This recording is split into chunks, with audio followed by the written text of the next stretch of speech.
예, 친절한 대기자 들어가기 전에 재난 문자가 와서요. 먼저 소개하고 가겠습니다. 얀신 백신 접종 신청 안내인데요. 30세 이상 중에 2회 접종 어렵거나 조기 접종 완료를 희망하는 건설 노동자, 외국인 노동자, 미등록 외국인 등등은 관할 보건소로 신청을 하면 얀센 백신을 맞을 수 있다는 내용을 질병관리청에서 꼭 방송하라고 알려왔습니다.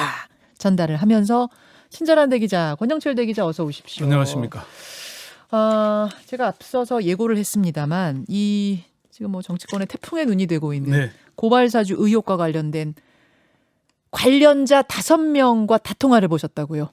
뭐 직접 통화가 안 된 분들도 있고 연락이 안 돼서 이제 간접적으로 들은 것도 있긴 하지만은 다들 의견들을 모아봤습니다. 먼저 이번 사건의 제보자인 조성은 씨의 말 한번 들어보시죠. 네. 4월 8일에는 또 마지막으로 한 번 더 보내고 나서 이제 뭐 유선상으로 이제 뭐 대검 민원실에다가 꼭 접수를 해라. 서울중앙지검 말고 네, 대검. 대검 민원실. 예, 서울중앙지검 말고라는 말도 있었습니다. 네, 왜냐하면 그게 후단이었고요. 이 대목에 주목하시는 이유는 뭘까요? 어제 굉장히 많은 말들을 오랫동안 인터뷰를 했는데 당시에 검찰은 윤석열 총장과 이성윤 서울중앙지검장 간의 갈등의 골이 깊을 때였죠. 예. 서울중앙지검으로 고발을 하게 되면은 배당에서부터 수사 지휘를 이성윤 지검장이 하게 됩니다. 대검의 의도대로 수사가 돌아갈 수 없는 상황이 되는 거죠. 대검에 접수하면은 배당에서부터 윤석열 총장의 의중이 작용하게 되고요. 그러면은 서울이나 수도권 검찰청 중에 골라서 배당할 수 있게 되는 겁니다. 또 공공수사부로 접수했으니까 선거사범 수사는 원래 대검이 직접 수사권은 없지만은 네. 공공수사부에서 사실상 컨트롤을 합니다. 조성은 씨가 인터뷰에서 녹취록이 따로 있지 않다고 했지만은 김웅 의원이 이 대목을 부인하지 않고 있는 걸로 봐서는 사실일 가능성이 높아 보입니다. 바로 이 부분을 앞서 이상일 전 의원은 뭐라고 하셨냐면 공공수사부 장이 추미애 총장 당시 총장과 가까운 추미애 장관. 추미애 장관과 가까운 네. 사이로 알고 있는데 거기를 콕 집어서 김웅 의원이 얘기했을 리가 없다. 그 부분도 이상하다는 이야기를 하셨어요. 대검으로 가라는 얘기는 총장한테 배당권을 넘기고 지휘권을 넘기라고 하는 얘기인 겁니다.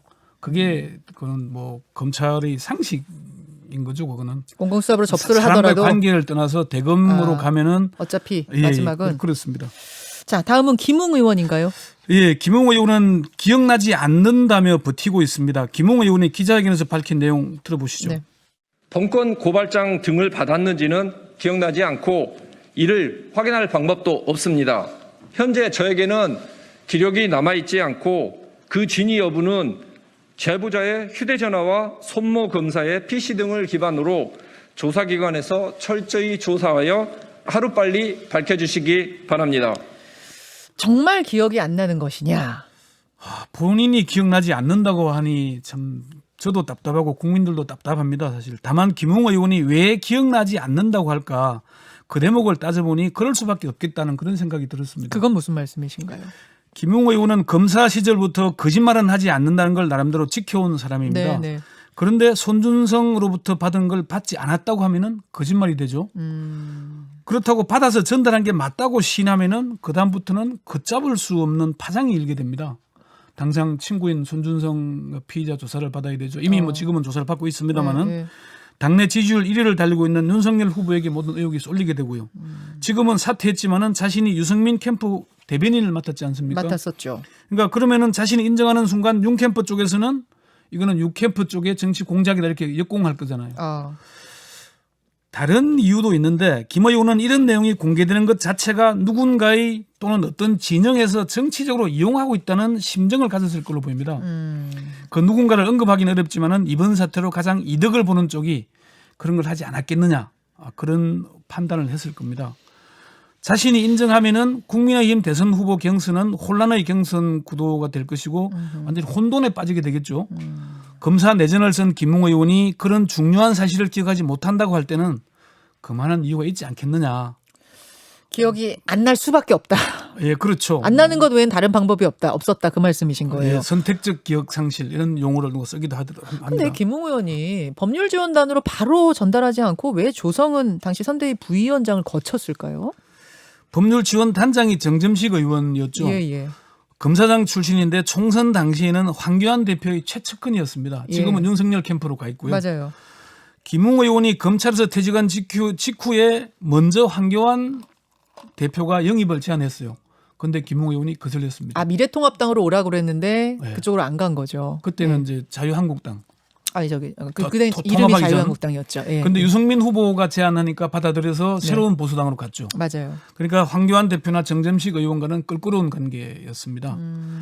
그리고 김웅 의원은 새로운 보수당에 입당했다가 미래통합당으로 합쳤잖아요. 네.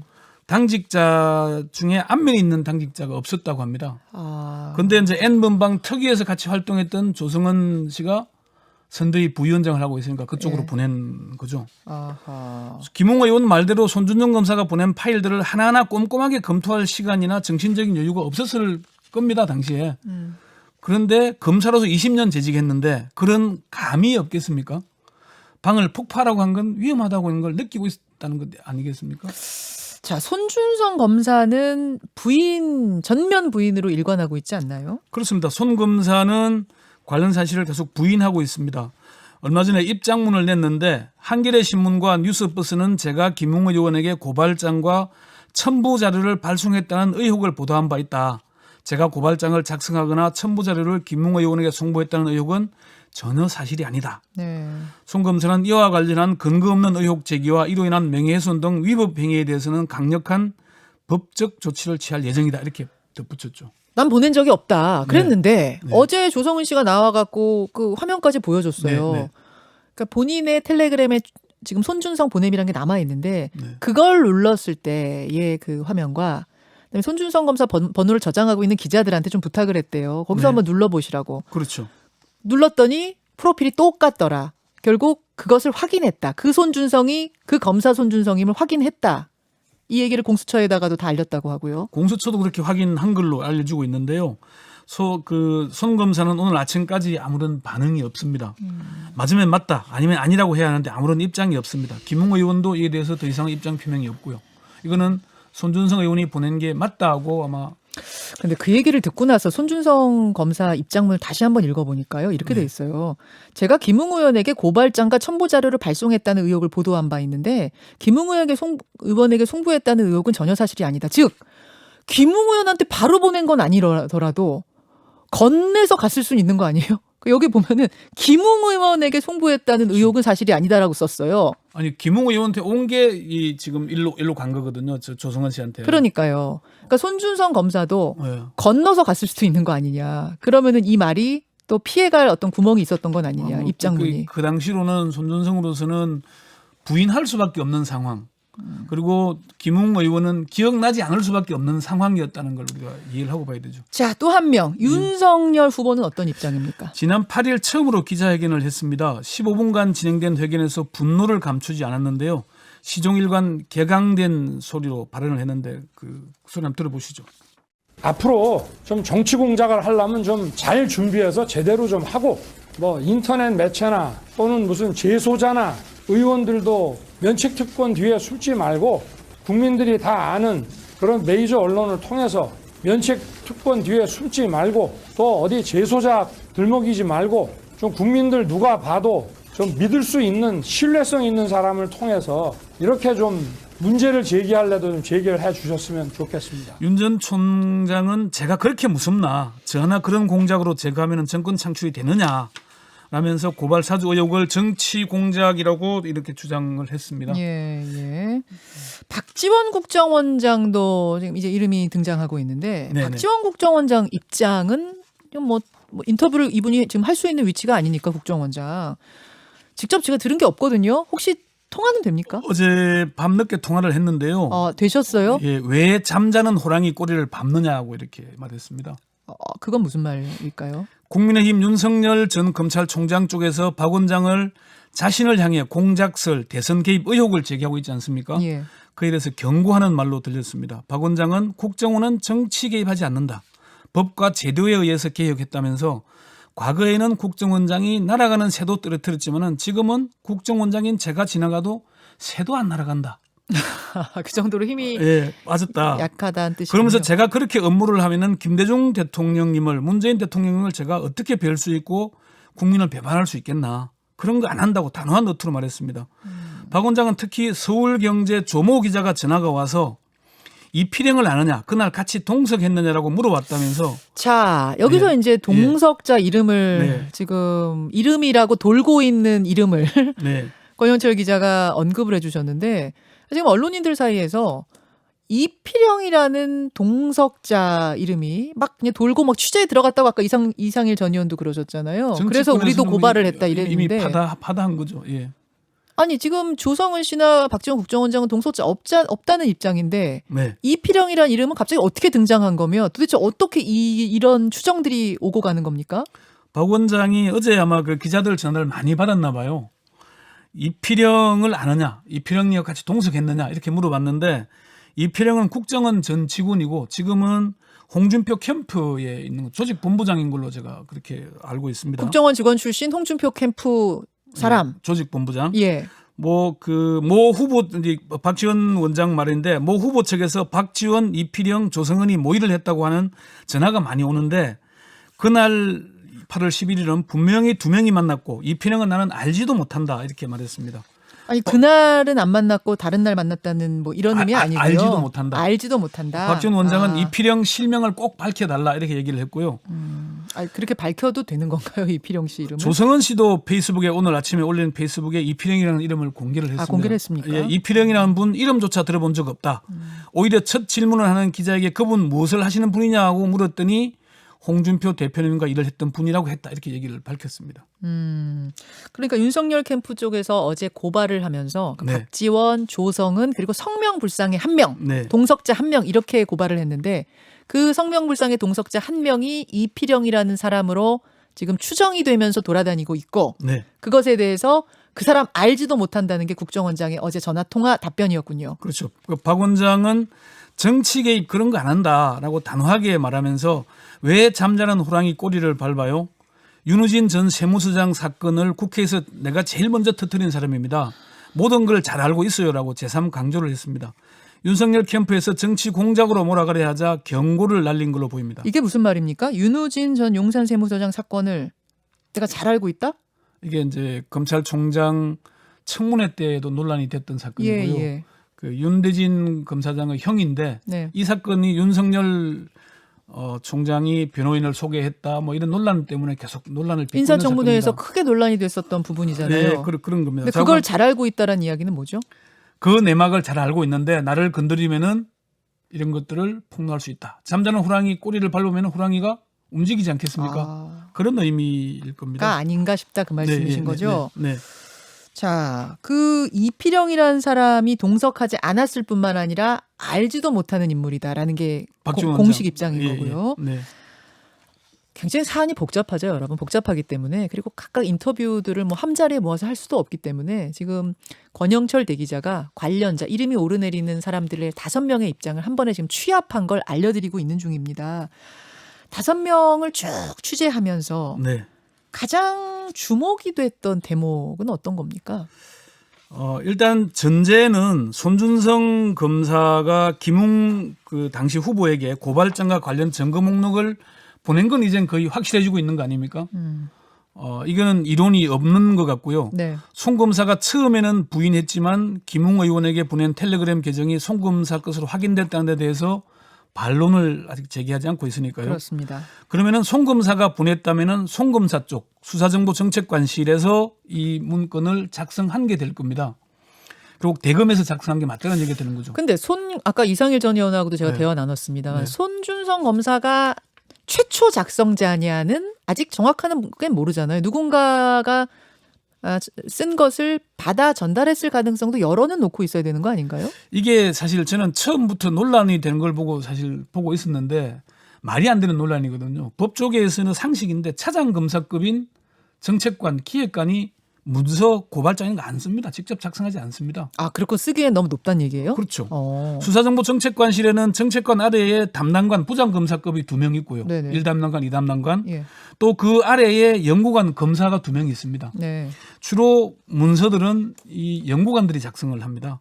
아직 누가 작성했는지 밝혀지지 않았지만은 대검에서 감찰 조사를 진행하고 있으니까 이미 드러날 없을 겁니다. 드러나는 건 시간 문제입니다. 아니, 근데 제가 궁금한 건 네. 손준성 검사가 직접 막 이렇게 타이프를 쳤다 그 의미가 아니라 자기 아랫사람한테 같이 일하는 사람한테 시켜서 한 것도 이제 같은 그룹이라고 보고 손준성 검사 작성이라고 볼 수 있는 것 같고 그렇죠. 그게 아닌 아예 전혀 다른 그룹에서 작성한 것을 손 검사가 받아서 김웅 의원한테 전달했을 가능성 같은 건 없냐는 거죠. 대검 수사정보정책관이 그 개인적인 윤 총장이 뭐 개인적으로 동기끼리 통할 수 있겠지 예, 이렇게 예. 얘기했지만은 이런 문서를 보내고 한 게 의원 후보잖아요. 정치권 후보잖아요. 예. 동기지만 검사 동기지만은 그럼 그 자체가 이미 의혹을 사는 일이잖아요. 그래서 검찰이 선거에 개입하는 게 관여하는 게 되는 겁니다. 그 자체가 중요한 포인트죠. 그런데 그거를 송 검사가 개인한테 보낸다. 그리고 그것도 김웅과 관련된 것도 아니고 검찰 조직과 관련된 것도 아니고 총장과 총장 부인과 총장의 최측근이라는 한동훈 검사장과 관련된 고발장 문건을 자기 뜻대로 개인의 의도대로 보낸다? 손준성이 왜요? 뭐 때문에? 그러니까 그런 것을 함부로 누구 걸 받아서 전달하는 전달체일 가능성은 없. 아니 그 자체가 이미 선거 맞다는 말씀. 관여인데 이미 예, 대검이 총선에 출마한 야당 후보에게 보내는 자체가 선거 관여잖아요. 네. 그 행위를 왜 해요?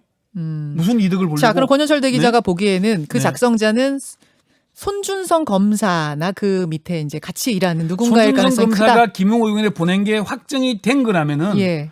당연히 수사정보정책관실에서 작성했고 예. 그럼 작성했으면은 그에 손준성이 직접 타이핑을 하진 않았지만은 거기서 그룹에서. 정보도 모으고 작성도 한 거잖아요. 그러면 그건 대검이 한 거죠. 그리고 수사정보정책관은 검찰총장의 1급 핵심 참모입니다. 총장 직속이에요. 예. 다른 사람 아무 부장들 통제 안 받습니다. 아까 이상일 전 의원은 네. 윤석열 총장과 바로 연결시키기에는 그 무렵에 두 사람 사이의 신임 관계, 어떤 신의 관계가 그렇게 두텁지 않았고 바로 인사가 난 직후기 때문에 그런 그 건 얘기하시더라고요. 정황으로 설명을 하는 건데 대검의 직책에서요. 총장의 직접 명을 받는 사람이 대변인하고 수사정보정책관 두 사람입니다. 직속입니다. 바로 최측근 참모들을 두는 겁니다. 사람 관계에서 뭐 이렇다 네, 저렇다 네. 설명하는 건 정황인 거고요. 팩트는 그겁니다. 자, 그럼 왜 만들었을까요? 판사 출신인 민주당 이탄희 의원 말 한번 들어보시죠. 네. 이 사건의 본질이 뭐냐? 총선 개입 시도입니다. 당시는 2020년 4월 초입니다. 지금 이 고발장이 기호 2번 후보에게 넘어가서 기호 1번, 기호 12번 공격하는 데 쓰이거나 또는 이 고발장이 검찰에 다시 접수가 돼서 압수수색 영장이라도 청구가 되고 그 압수수색 영장이 청구된 사실이 보도되는 것 자체만으로도 특정 후보의 당선이 되지 않게 하는데 그래서 이것은 이건 압수수색을 위한 고발장이다 이렇게 진단을 하는 겁니다. 자, 근데 그 근거를 내세운 게 이탄희 의원이 뭘 근거로 그렇게 하냐 물어봤더니 수신체를 대검 공공수사부로 한 건 빠른 속도로 압수수색 영장을 청구하기 위해서 그랬을 것으로 판단했다. 그리고 김웅 의원이 제보자 조성원 씨에게 서울중앙지검이 아닌 대검 민원실에 접수시켜야 한다는 얘기를 듣고 심정을 굳혔다 이렇게 얘기를 하더라고요. 네. 그리고 검사장 출신의 중견법조인도 일단 중요한 건 대검에 접수시키면은 배당을 사실상 총장이 하게 된다. 말 안 듣는 서울중앙지검이 아닌 말 잘 듣는 곳을 골라서 배당하게 되고 선거 사범 관련 수사는 대검 공공수사부가 지휘한다. 그래서 그랬을 거다라는 이런 얘기를 했습니다. 총선 직전이라서 수사는 어려웠을지 모르지만은 압수수색을 노린 것 같다 이런 얘기를 했어요. 압수수색을 노린 것 예, 같다라는 게 이제 이탄희 의원의 그리고 실제 진단. 피고발인이 정치인과 MBC와 뉴스타파 기자였기 때문에 이들과 소속 기관에 대한 압수수색만으로도 엄청난 파장이 일었을 거다. 그렇게들 진단을 하고 있습니다. 예, 제가 지금 뭐 권현철 대기자에게 다각도로 여기서 나오는 주장, 저기서 나오는 주장을 다 질문한다는 거를 제가 말씀을 드리고요. 그렇게 해야 답변도 더 깊어집니다. 여러분이 다각도로 답변을 들어보실 수 있기 때문에 저는 여기 질문, 저기 질문 다 드린다는 거 그거 좀 말씀드리면서 네. 국민의힘 쪽에서는 개인적 일탈 가능성도 얘기하거든요. 손준성 검사. 그건 어떻게 보세요? 일탈이라고 주장을 하는 걸 텐데요. 송 검사가 왜 무엇을 위해서 그랬을까요? 스스로 알아서 과잉 충성을 한 거라고 보는 걸까요? 고발장을 보면은 아까 말씀드린 대로 검찰 조직을 위한 게 아니라 윤석열 총장 부인 김건희 씨, 한동훈 검사장 3명이 피해자로 기재가 되어 네네. 있습니다. 이들을 위한 거라는 얘기입니다. 이 고발장이 실제 고발로 이어졌다면은 윤 총장과 부인 한동훈 검사장은 참고인 내지는 피해자 조사를 받아야 됩니다. 네. 그런데 수사정보정책관으로부터 이걸 전달받은 그 국민의힘 당시 미래통합당은 수사정보 정책관이 총장이 1급 참모인 걸 아는데 이 사람이 보냈으면은 손준성 개인이 보낸 걸로 할까요? 윤 총장의 의중이 담긴 걸로 할까요? 그거 당연한 겁니다. 아하. 그리고 과거에 지금 뭐 범정기획관 수사정보 정책관 혼자 움직이는 게 아니고 자료 수집도 하고 고발장 문건도 만들고 총장에게 보고도 하고 이런 걸 하려면은 총장의 지시나 묵인 없이는 불가능하다는 게 검찰 전현직 검찰 간부들의 한결같은 얘기입니다. 그 부분에서 한 가지 윤석열 캠프에서는 그 얘기를 하더라고요. 지금 말씀하신 것처럼 피고발인이 김건희 씨 윤석열 당시 총장이기 때문에 만약에 고발이 들어가면은 다시 김건희 씨가 막 검찰에 가서 조사도 받아야 되고 도이치모터스 주가 조작 의혹이 다시 드러나야 되는데 그것을 조용히 덮고 싶은 사람들이 그걸 굳이 고발을 해가지고 다시 세상에 들춰내려는 게 이게 말이 안 된다 그러시던데요. 고발장을 보면은요. 본인이 아니면 알 수 없는 단정적인 표현들이 여러 군데 등장을 합니다. 그러니까 뭐 도이치모터스는 허위로 판명 났다라고 단정적으로 표현을 한다거나 뭐 한동훈 이미 오보 대응을 했다거나 뭐 이런 단정적인 표현들이 들어있어요. 예. 당시에는 3월 31일자 보도가 됐고 4월 3일자면 아직 이게 제대로 파장이 확산되기도 전입니다. 그런 단정적인 표현들이 있기 때문에 고발장을 자세히 읽어보면은 그런 것들을 우리가 이해할 수 있고요.